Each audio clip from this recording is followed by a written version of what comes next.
സുരഭി, എനിക്കൊരു കാര്യം ചോദിക്കാനുണ്ട്. എന്തോന്ന്? നീ എന്റെ മുറിയിൽ നിന്ന് മാല വല്ലതും എടുത്തോ? മനസ്സിലായില്ല.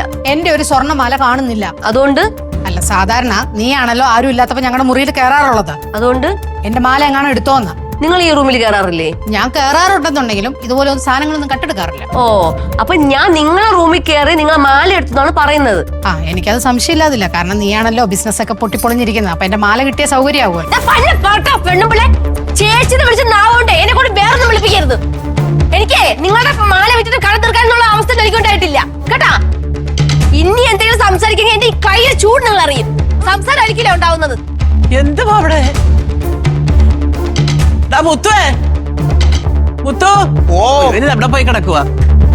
എന്താ പാടാ അവിടെ ബഹളം? കൊറേ നാളായി നീ എന്നെ ഭീഷണിപ്പെടുത്തി തുടങ്ങിയിട്ട്.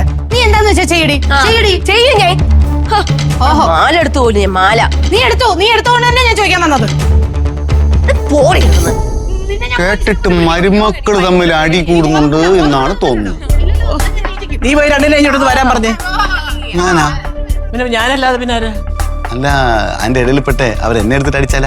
പിന്നെ എന്നെ അടിക്കുന്നത് പോയി വിളിച്ചോണ്ട് വേടാ.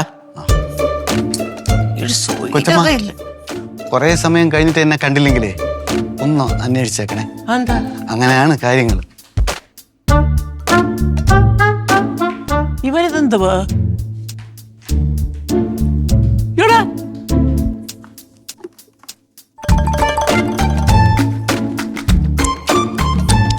ഇവന് ഭട്ടായോ എന്തോ. മര്യാദയുടെ ഭാഷയിൽ ഞാൻ സംസാരിച്ചു. ഇനി എന്തെങ്കിലും പറഞ്ഞു കഴിഞ്ഞാൽ ഞാൻ ചെറിയ മണ്ടയ്ക്ക് അടിക്കും ഞാൻ. ഓ, ഇതാണ് നിന്റെ മര്യാദയുടെ ഭാഷ. എന്നാ അടിക്കടി. അന്തസ് വേണം. മാല ഒന്ന് ശ്രദ്ധിക്കണേ. ഹലോ, ഒന്ന് ശ്രദ്ധിക്കണേ. എന്താ ഞാൻ പറയാനുള്ളത് അങ്ങ് പറയാം. അതിനുശേഷം നിങ്ങൾ അടി കൂടുകയോ പിടികൂടുകയോ എന്താന്ന് വെച്ചാൽ ആവാം. എന്താ കാര്യം? നിങ്ങൾ രണ്ടുപേരുടെയും ബഹളം കൊച്ചമ്മയുടെ ചെവിയിൽ എത്തിയിട്ടുണ്ട്. താഴേക്ക് വിളിക്കുന്നുണ്ട്. രണ്ടുപേർക്കും അങ്ങോട്ട് പോകാം. ഇനി ബാക്കി ഞാൻ അവിടെ പറഞ്ഞോളാം. അവിടെ തന്നെ കാണിക്കണേ.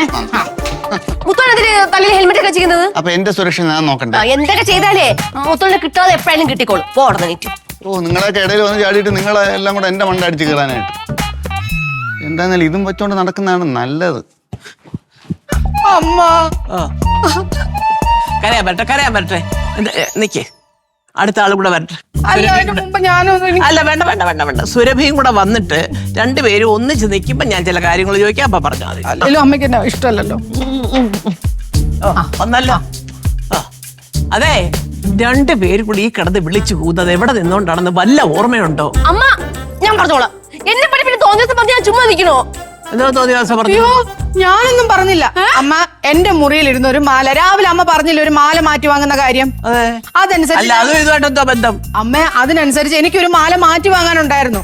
അപ്പൊ ഞാൻ പോയി തപ്പിയപ്പോ എനിക്ക് ആ മാല കാണാനില്ല. ഞാൻ ഇവളുടെ റൂമിലൊന്ന് പോയി വളരെ മാന്യമായിട്ട് ഞാൻ ചോദിച്ചു, സുരഭി മോളെ, നീ എന്റെ മാല കണ്ടോ? അത് അവിടെ ഇരിക്കുന്ന കാണാനില്ല ഇപ്പൊ എന്ന് ചോദിച്ചു.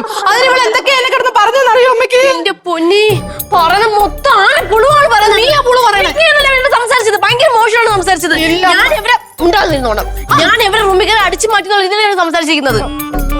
അമ്മ, എനിക്ക് സംശയം ഉണ്ടായിരുന്നു. ഞാനില്ലാത്തപ്പോഴൊക്കെ എന്റെ മുറിയിൽ കയറുന്നത് ഇവളാ. നിങ്ങൾ കണ്ടോ ഞാൻ നിങ്ങളെ മുറി കയറുന്നത്? ഞാൻ കണ്ടില്ല. പക്ഷെ മുത്തോളം കണ്ടിട്ടുണ്ടല്ലോ നീ പല മുറി കയറാറുണ്ടോ? നീ എന്റെ പൊന്നമ്മ, ഇല്ല, ഇവരാണ് എന്റെ മുറി കയറുന്നത്. ഇവൾ എന്റെ മുറി കയറുന്ന മുത്തോണം കണ്ടെന്ന് പറഞ്ഞിട്ടുണ്ട്. ഇനി ഞാൻ പറയുന്നത് അവരൊരു അക്ഷരമുണ്ട്.